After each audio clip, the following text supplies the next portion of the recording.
fitting of devices with Blender 2.8. And now Peter Binkley, the creator of the method that we use with Blender to size a device, will answer general questions about the sizing process and describe some changes in Blender 2.8. Okay, so this is Blender 2.8, which is, like I said, it's a big difference from 2.7. And probably the first thing you'll notice is that everything, if you're selecting something, you use the left click. And then if you want to not select anything, you can just left click out here, and nothing is selected. So that's one big change. Most of the other keys are the same now, the same as they was before. But that's one thing that it took me quite a while to get used to, because I've been right-clicking everything for years.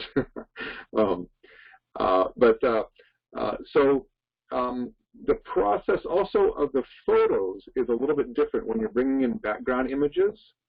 The image now is considered to be an object.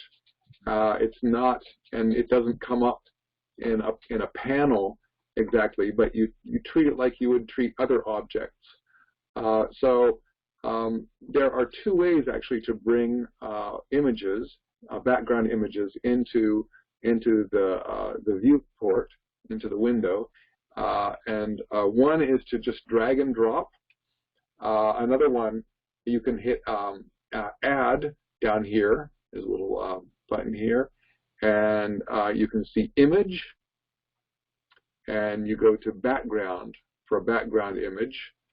And if you click on that, then it'll give you the ability to navigate around and find whatever image you want to bring in. This is one that I want to bring in, and right now the image is there, but it is very, very small. So if I move my mouse close to it, you can see it sort of lights up. But what I'm going to do is I'm going to treat it like any other object. So if I hit S, then it's going to scale the image. So let me hit S here and scale it, and you can see that image is growing. And as I move my mouse, I'm moving it from left to right. The image continues to grow. But I should talk about the other way to bring an image into the field, and it's one that I tried last time and failed, and I can tell you why it failed. So let me undo what I just did. So I'm going to Control Z, and that changes the scale, and then Control Z again, and that removes that image from the scene. So you can always, if you do something, you can always back out with Control Z. It undoes, and you can have like 30 or 50 undo. It's pretty handy. So the other way is to just grab the image and bring it into the scene. And the problem that I had before is I was trying to bring it into the middle of the scene, and there's already an object in the middle of the scene. So it was like I'm putting an object on top of another object. And if I try to set it down here, it doesn't. Nothing happens. So it doesn't go there. So what I can do is grab the image and then put it somewhere where there isn't anything. So I could put it up here or over here. Let's just put it up here. And then there it is again. Okay? And so that image, I think I probably want to start with it in the middle of the scene, in the middle of the axes. So I can do that now. One thing I can do is just hit G and grab it and bring it to the middle, or I can go up here and where it says transform, you've got a location. Let's see here, and you can just click on these values, click on the X, and then hit 0 and enter, and you can see that little dot move to the very middle now. And then the Y value, you can go 0, enter, and now that image is right in the very middle. Okay, and I'm going to do the same thing I did before. I'm going to hit S, and actually if I move my mouse really close to the image and hit S, then it scales much more quickly with much less movement. And so let's see here. We have, oh, this is nice. They've put, they've got a board here. Not only do they have the ruler, but they've got a board here with grid marks. And this looks like it's inches. Is that, yeah, that's definitely inches there. Okay. So let me grab this and move it over to the inches side. So you can see here, there's this grid. Here, this is inches, and here is centimeters. So if you've got a ruler that's only inches, then you're gonna have it over on this side, just to help you scale the image. Now the problem is that now my background image is covering up this object. So let me see. Do you see this button here? This is the object data context, it says, and it's the image. And well, this menu has pictures, and so it's the second picture from the bottom, and it looks like a little mountain and a sun. So this is what I've clicked on. There are several different menus here, and we want to go to this one down here. With it's the second from the bottom. Okay, and then up here it says to use alpha, and what that will do is it will allow us to control the transparency of the image. And so now if I click on this field here that says transparency and drag down, then the image becomes much more transparent, right? So I can control if it's how transparent or opaque it is.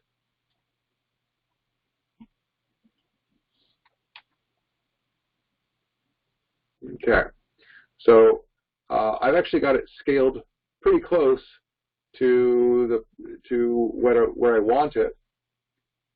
Let me turn the opaqueness up a little bit here.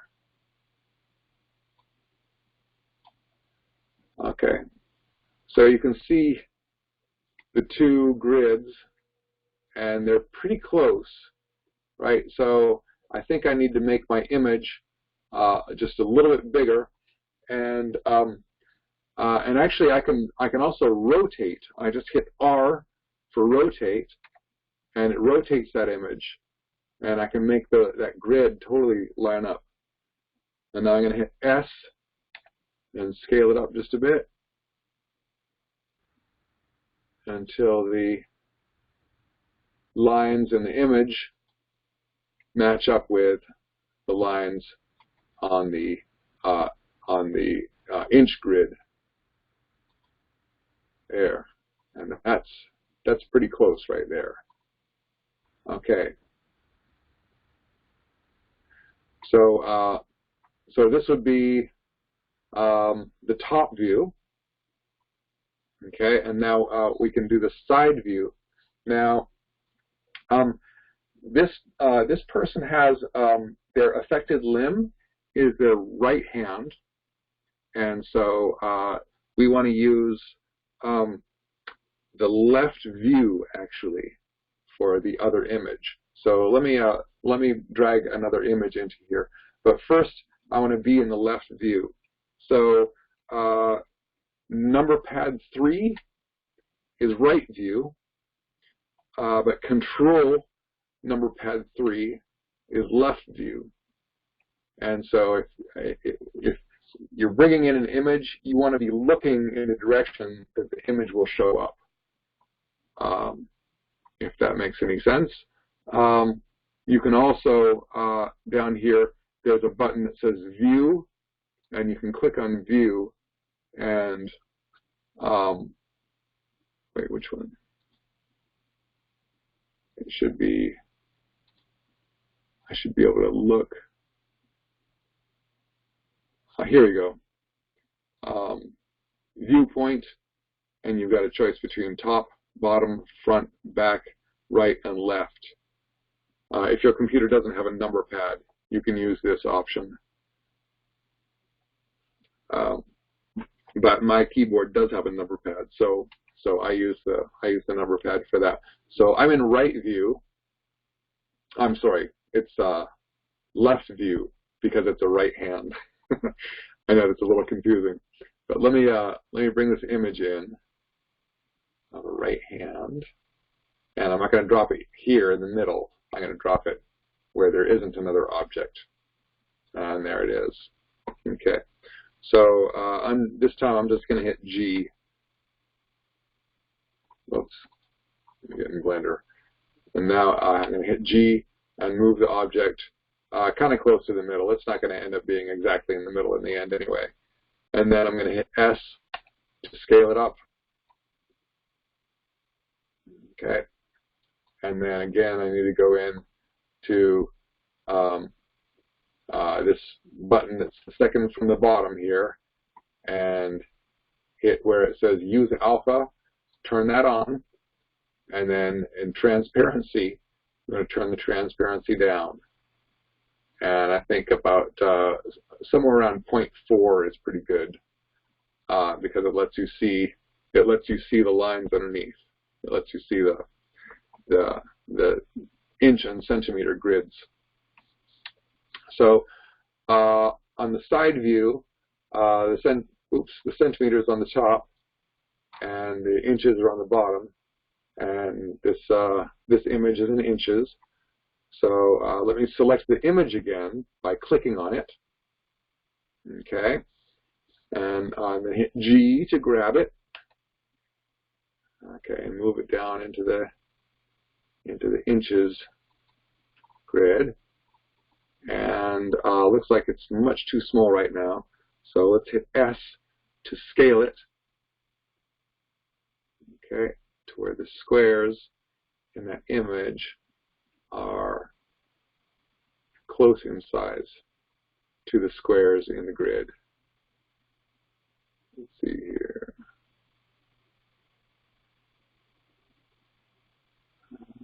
That's pretty close, right?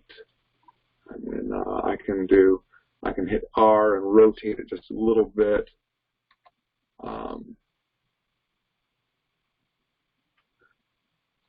To make those lines match up just right. Okay, so again, here's my inch lines.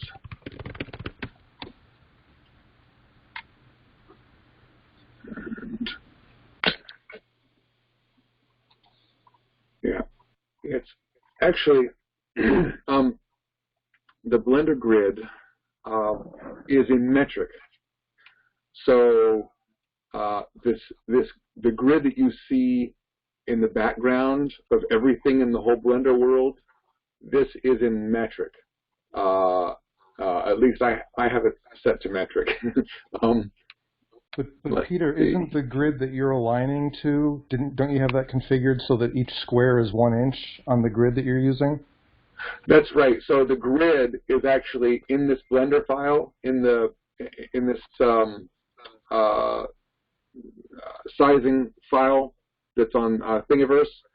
These are objects. So this is a centimeter grid, and the squares are each 1 centimeter.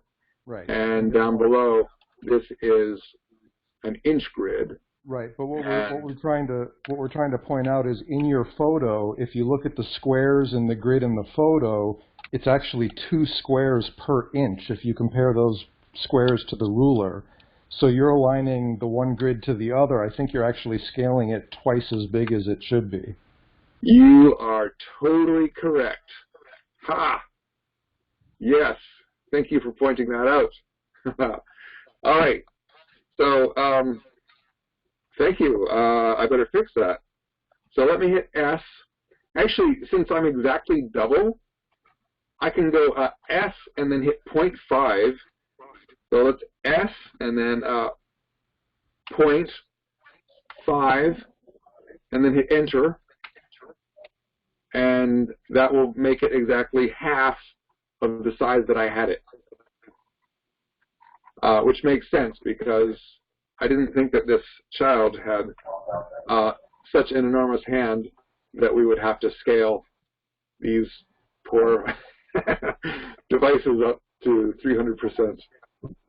Okay, so now so I'm switching between the top and the side view, right? Control 3 brings me to the right view, and number pad 7 brings me into the top view.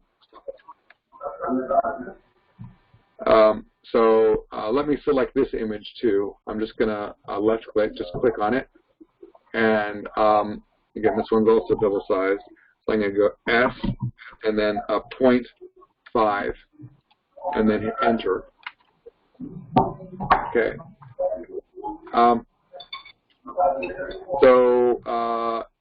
Thank you, Jeremy.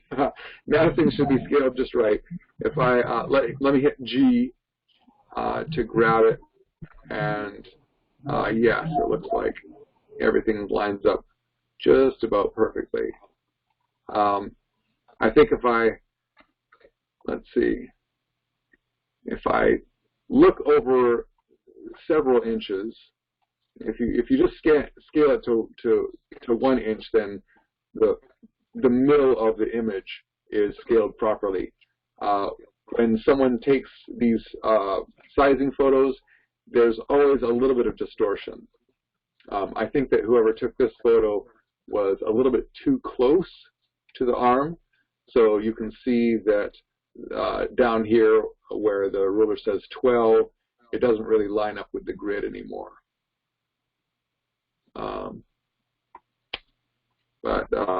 So that's the reason you want to take photos when you're taking photos of a client, that you want to be a good distance away. And I say at least 6 feet, 2 meters. 2 meters away is a good distance. And then if you have to zoom, then you do that when you take the photo. But now, so these images are now scaled to the scene. But I want the person's hand, the person's arm, to be in the same place in the top and in the side view. So I'm gonna just now that I've got it scaled properly, I'm gonna hit G to just grab it, and this hand I'm gonna move just to the very tip of the inch grid. Okay, so you can see that this hand is now touching this grid, and you probably don't see the resolution, but the grid in the blender scene is there. Let me hit G and back this a little bit. It's over just a little. Okay, and then I'm going to hit Control 3 again to get back into the left view of the right hand. And then I'm going to do the same thing with this. First, I need to select the image. So let me just click on it. And then I'm going to hit G and bring the tip of the hand out to the very end of the grid. And this is important because when you take the object, the design, and place it over the person's anatomy, you want the hand to be in the same place in both, or the arm to be in the same place in both images. So there we go. Whoops. There we go. Okay. So so now I'm going to go to top view again, which is number pad 7. Okay. And then I can grab one of these designs. And let's see, which would be a good design for this person. Let's try,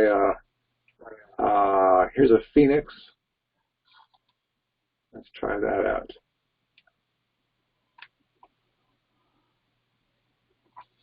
All right. So I'm going to just, I've clicked the right-handed phoenix, and I'm going to hit G just to grab it and move it over the hand. And then I'm using the mouse wheel to zoom in and out. And then if I hit Shift and the middle mouse button, then that moves my camera in the whole scene. Okay. And it looks like this person is pretty close to a 100% scale. So I guess this is a pretty small person. But you can see that the device doesn't line up with the photo exactly. So there are two ways that I can deal with this. I can rotate the device itself by hitting R, right, and then I can turn it to where it's right, and then I can hit G to grab it, right, and then let's see, let's R a little bit, okay, and G, okay, and now I see that these wrist pins on the inside, the pins are a little bit too close to the arm, so I'm going to want to scale this a little bit. 100% is a little bit too small for this person, especially if you have a little bit of padding. You have to think about the inside of the device, right? So I'm going to, for this, I'm going to hit S. And then if you, as you move it, as you move the mouse away from the object, it gets larger. If you move the mouse toward the object, it gets smaller. And what you want to do is look down in this this lower left-hand corner, and you'll see the scale. It'll say scale X, and let's see. Right now, I'm at 1.0649. I can make it a little bit smaller. 1.0474. My guess is that because 100% was just a little bit too small for this person, it might be 105%, or since this is probably a small kid, you might want to go with 110, 110, and use a little bit of padding. And I say that because this kid's going to grow, and if you make them a device that fits exactly perfect today, then in a month it's not going to fit them anymore. So you have to kind of think about the age of the person and think a little bit into the future for them. So I think in this case, and right now it's saying 1.09 or 1.1001. But what I can do is I can just type it in. I can hit 1.1 and then hit enter, and so this is a phoenix, a right-handed phoenix, at 110%, and that's what it's going to look like on that client's hand. I guess the other possibility, I'm going to just Control Z my way out of all this. I guess if you, I've Control Z'd my way completely out of there. Okay. Well, here, let me grab another design. Let's grab an osprey and try that on here. Okay. And again, the rotation's not quite right. So another approach I could take would be to grab the image itself and to rotate the image a little bit, so that the hand is actually in the image is pretty much vertical, right, up and down, and then now you can see it lines up pretty well, and 100% is a pretty good fit for an osprey hand. You can see that there's plenty of clearance in the wrist. That's one thing you really want to look for, is because that's usually, the wrist is usually where if it's gonna run into their bones, that's where it's going to be, and you don't want that. So the wrist needs to give them a little bit of room. And I could scale this up a little bit. I could hit S and then 1.05 and then hit enter, and that shows what it's going to look like at 105%. And then I can go to my side view. So Control number pad 3 takes me to my side view, and I can hit G and bring it down, or I can even go G Z because it's in the Z direction. So I'm going to go G and then Z, and that'll bring this straight down to where it lands on their anatomy. Now, again, the rotation is not quite right. So I could rotate the device object, or I could go in and I can rotate the photo itself. So let me do that. I'm going to hit R and rotate. Okay, and that's pretty good. So the arm is straight, and then so you can see how the bracer now will meet up with this person's arm, right? But I can rotate it back a little bit and show, because in the middle of this device is a hinge, and so when this person is holding their hand in this position, the palm of the device is going to be extended a little bit.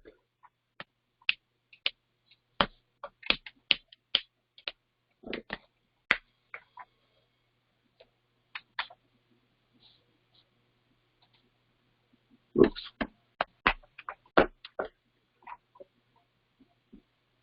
So that's about it. I don't know if you all have any questions. I'm sure I did some of these things without saying what key I'm pressing. Number pad 7 and Control number pad 3 are how I'm switching my view. Number pad 3. Oh, well, look at that. Oh, well, here's something that's new to Blender 2.8.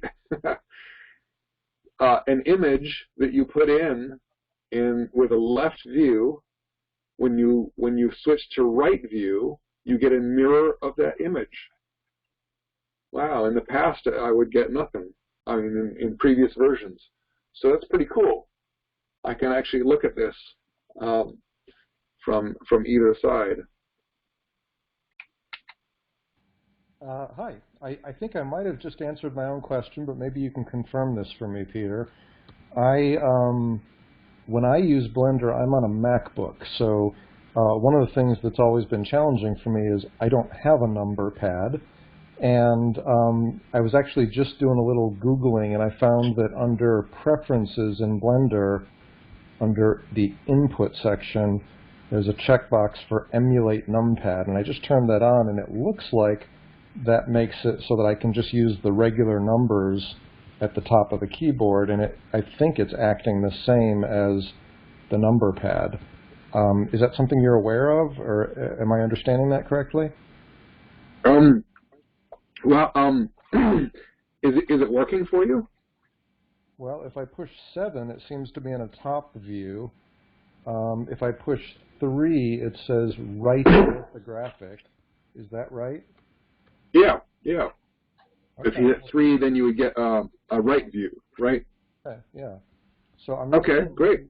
I'm kind of scrolling through. I'm not seeing a left view. Is there a key for the left view?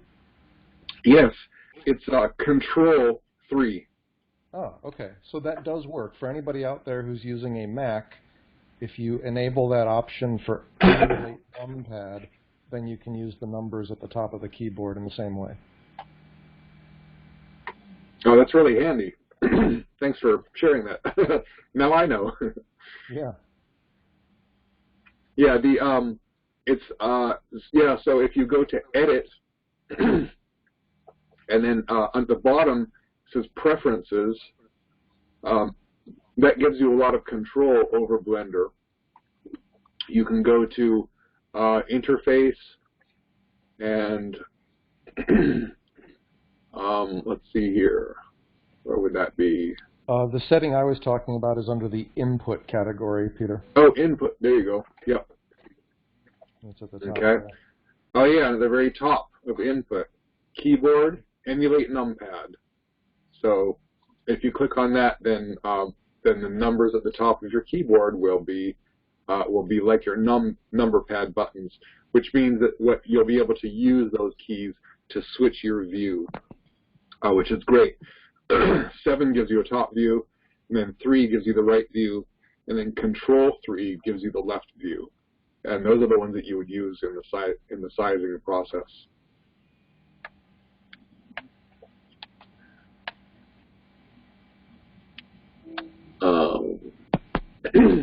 There's something else, let's see, that I wanted to point out. And let's see, it's in my browser right now. It says, yes, it's under Interface. So go into Edit, User Preferences, and then the very top one's Interface, and then let's see, where does it say?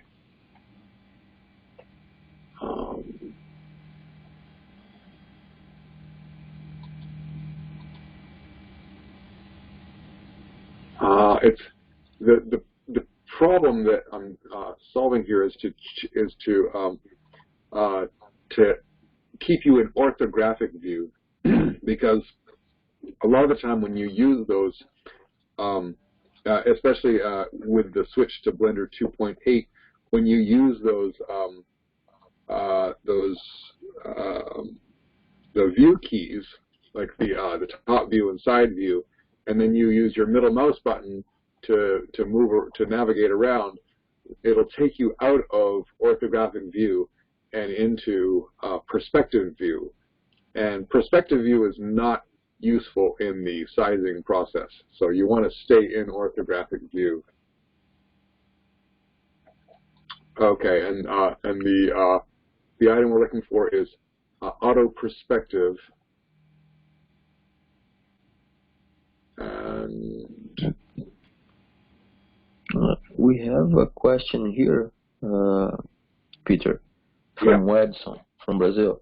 The question is, what's the file extension to import a device to Blender? Is STL or any different file type? Well, these files are in their pretty much in their Thingiverse version.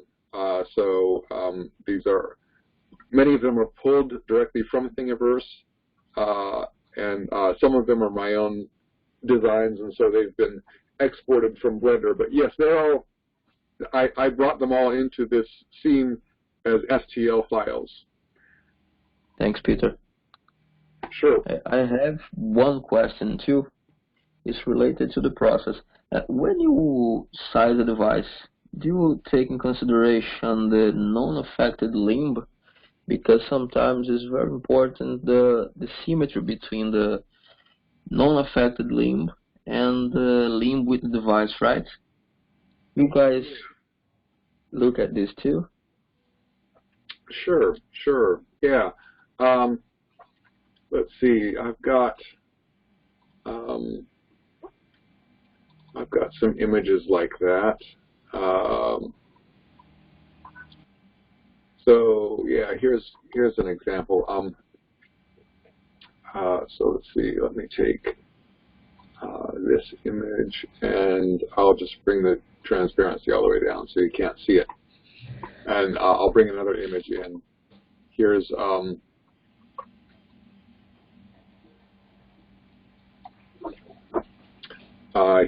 here's an example of an image like that.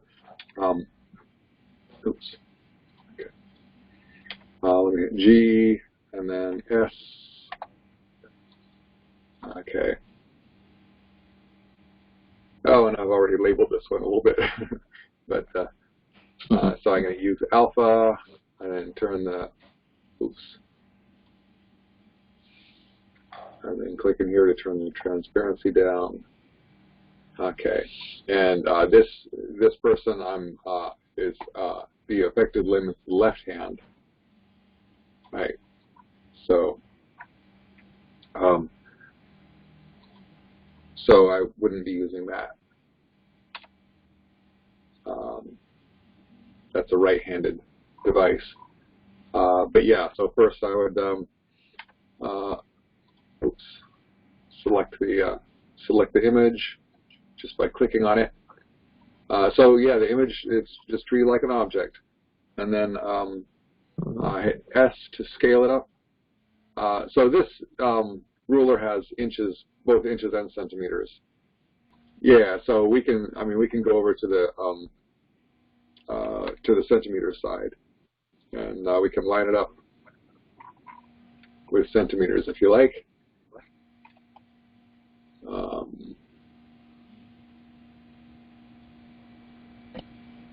So that's pretty close. Let's see. I think I want to make it just a little bit bigger. Yeah, that's about right. Okay. Now I took this image myself, and yeah, and like I said, when I take these images, I try to be far away from the person.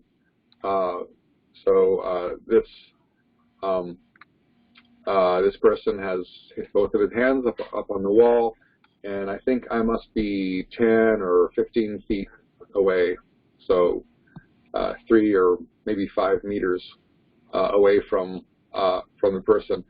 And we're outdoors on a sunny day. There's a little bit of shadows in here, but you can see the image of the ruler comes in very clear, and there's very little distortion. You can see that the centimeter line matches up with the ruler up at the top and all the way down to the bottom here.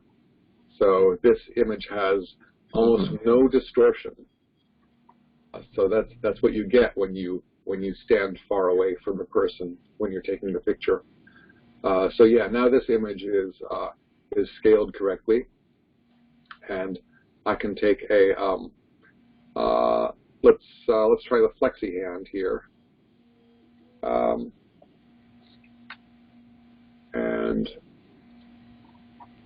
so this looks too big for this person, right? And let me just rotate the device itself. I think that's probably easier. And grab, and so in this case, I think that this device might not be perfect for this person. Oh look, I can actually see the image of an object when I this is middle mouse button, allows you to pan around the scene. So, and I can actually grab this in the Z direction, sort of place it right in the photo by hitting, when I've got the device itself selected, if I hit G, Z, right, that brings it down. So it's actually a little bit closer there. But the reason I say that this device might not be perfect for this person is that you can see that the bracer is too narrow for the arm, right? But the hand is already quite a bit larger than the other hand, than the person's other hand. So if I were to scale the device to where it actually fits the anatomy of the person, then it would be far too large. So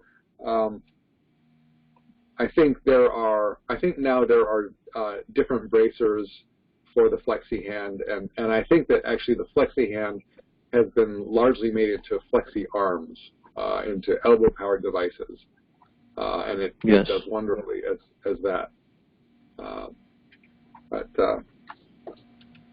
So yes, it is good to look at the person's other hand. Sometimes the device doesn't fit properly. If you scale the device down to to where it looks similar in size to the person's other hand, then in this case the interior of the device is not going to fit. It's too small. Yes. It looks like it's large enough in the palm, but in the wrist and in the forearm, it's not the right size.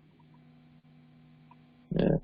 By seeing this, I believe the best way to take the pictures, I think, is to have both hands on the picture, so you can see these things, and then find the best size to be good to use, and also to be as close as possible to the non-affected hand, right?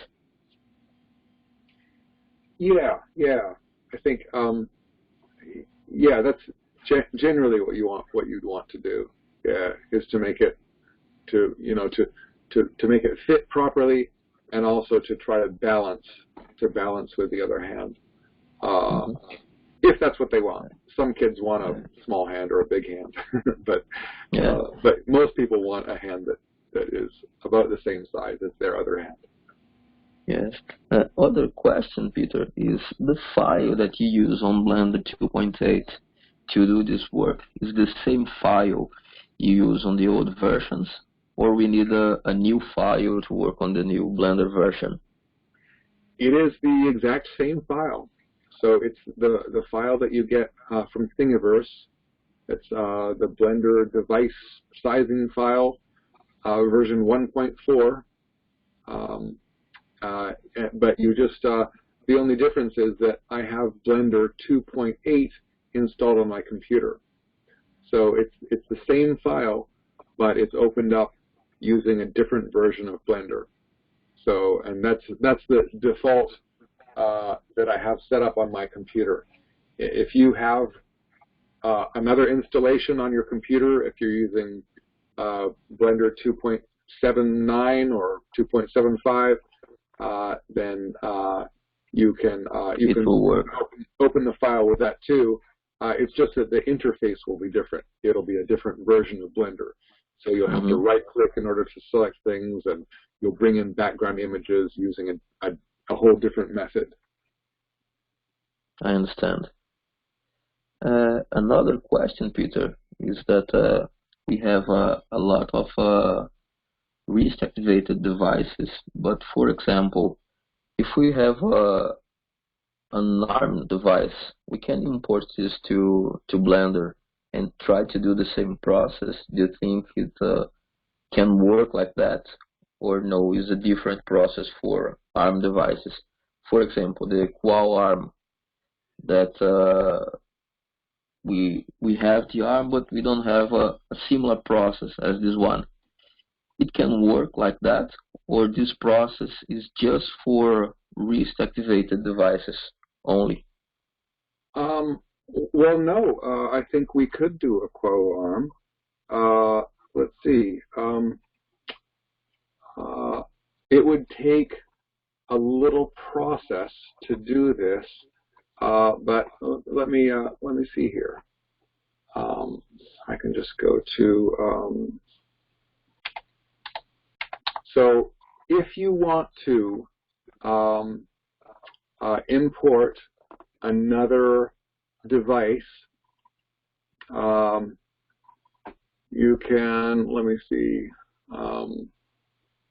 if there's a big part here. Okay, so here's what I can do, and then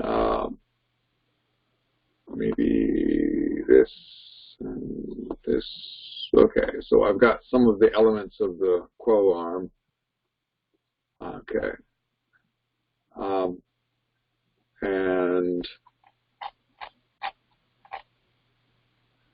let me see here. So I can, all right.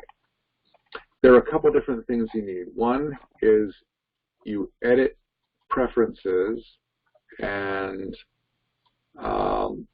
in your add-ons, you should have STL files, import, export,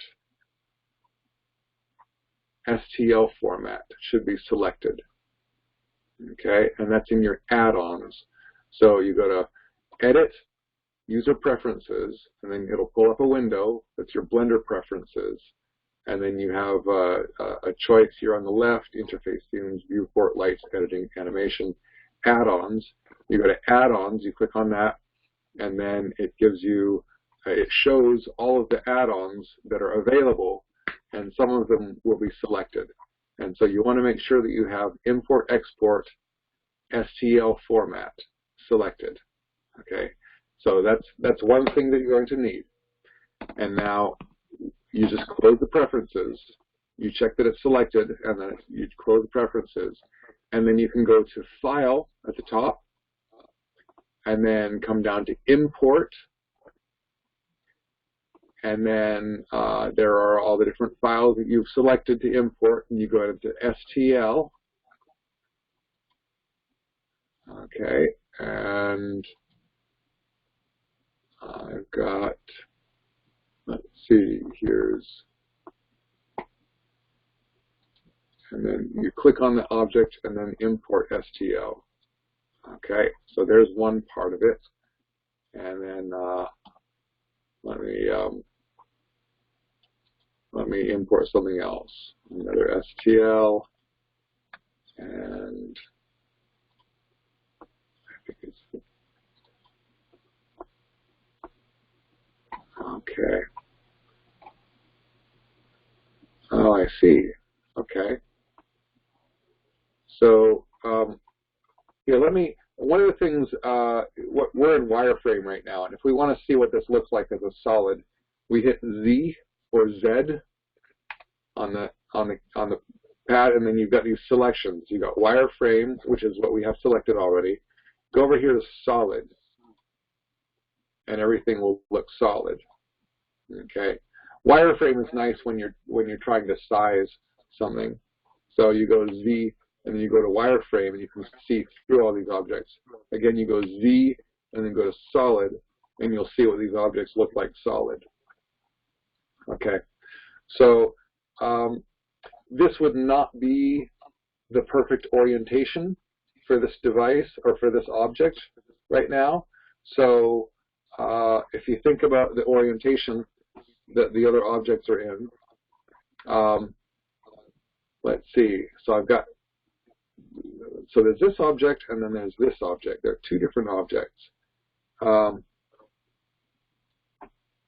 But if I hit Shift and then click, and I've got one selected, I hit Shift and then select the other one. Now both are selected. Okay? And I'm going to hit number pad 7 to go to the top view. And let's see, now I can hit the R button, go R, and then 180, so 180, right? 180, that flips it over, and then hit Enter. Okay, and so now you can see that it is turned this direction. Okay, and then if I hit number pad 3 to go to the side view here, now I want to rotate clockwise 90 degrees. So I hit R, 90, and then hit Enter. Okay, and now I've got this in the proper orientation. Okay, and so in Blender, what you want to do is to assemble the device. You want to put the whole device together in Blender. And so that's going to take a little time, right, to put all the fingers in and to orient them properly and to put them where they're, you know, to make them all line up. But that's what I did. I mean, that's how I made all these objects. That's the idea. We get the arm and put inside the Blender file like you did with the other devices, the full device, right? Yeah, that's exactly right. You bring in all the different parts, and then you can join them into a tool. And you can see here, here I messed this up, right? On the K1, right? I didn't get these didn't get these fingers in quite right. So there's a fix for this. Let's see, it's a little bit complicated. Let me go back to wireframe and then go into this edit mode by hitting Tab, and then let's see, if I go Control A, whoops, that's not right. Oh, Alt A deselects everything. Okay, so I've got nothing selected right now. And then I want to select this part here. So I can hit C, and that creates a circle.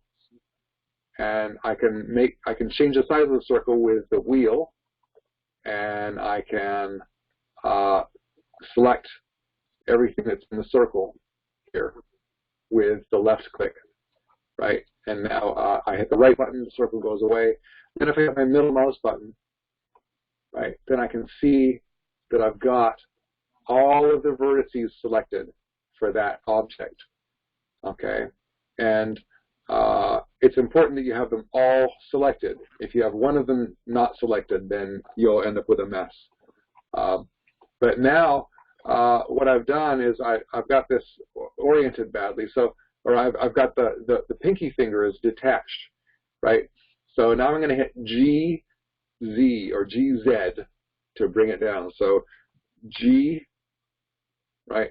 G just grabs it, right? But I want to go just up and down, so I'm going to hit Z. Okay, and so now it's only moving on the Z axis or on the Z axis if you're American. And I can bring it down to line up.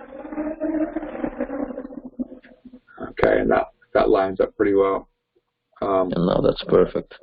So I can hit Z again to look at it as a solid and see how things are lining up. Okay, let me hit GZ again to get that hinge just lined up perfectly. GZ, and now I'm moving in the Z direction. Okay, and that pretty much lines up perfectly with that circle. Yeah, the other hand is in the way a little bit. And then I hit Tab to take me out of edit mode. I'm back into object mode. And I could do the same thing with this too. Tab brings me back into edit mode. Now, one thing to be careful of is if I try to do the same thing right now, and I go Alt-A to deselect everything. You can also just click away from it. Just left click out of here, and it deselects everything. So nothing is selected. Okay, and then I hit C to get that circle again. Okay, and I try to select everything. So watch what happens now. I'm going to select everything. Okay, and then I hit the right button to take it out of circle mode. But now look, there's a lot of the vertices are not selected, right? And if I hit G, right, then what happens is, whoa, right? So I'm only moving these vertices. Okay, so I'm in the middle of a transformation. So if I right click, then that will undo this transformation, so it'll snap back. So I'm going to right click, and bam, everything's right back to normal. Okay, and the mistake that I made is that I used the circle select, but I was in solid mode. And what I need to do is hit the Z button and go to wireframe again. Okay, so now everything's see-through. So now when I select with the circle, it catches all of the vertices that are in there. Okay, so now everything's selected that I want selected. Okay, now I couldn't do that circle select from this direction. You notice I turned it. I turned the whole scene so that I could select just this finger, right? Because if I circle select and, oops, that's the middle mouse button, that deselects. So if I circle select with the left button and try to select that, well, now look at what's happened. Now I've selected part of this other object, right? And if I hit G, what's going to happen? Okay, well now I'm pulling part of the palm. So let me right-click to snap out of that. Okay, and now actually I can hit Control Z to fix that. Okay, and then again I'm going to go GZ, so I'm going to grab it in the Z direction. G, Z, or Z, and bring it down to where it matches up. Okay, and then hit Tab, and brings us back into object mode. And now we can look at things as solid again, right? Okay. So yes, it's a little bit of work, but you can bring in all of the STL files for a design and line them up, and then use those to size the device for a person. That's amazing, Peter. With this information you share with us, we are prepared to bring any device that we want to Blender and reproduce this process. That's amazing. That's right. Man. That's right. Yeah, and if you have any questions, just send me a message, and I'll try my best. But there are a lot of people who use Blender out there, and so you can also find a lot of support and a lot of tutorials for sure. That's how I learned. I learned all my Blender from YouTube. I want to thank you again for this presentation. It was very, very helpful. It was an amazing presentation. This video will be shared on Enable Hub. So Peter, thank you so much for your time and for this presentation. Well, it's my pleasure, and thank you for the great questions. I'm glad I had the opportunity to show you how to bring different designs into the sizing file. So again, if you have any questions, you can email me, and I'm happy to help.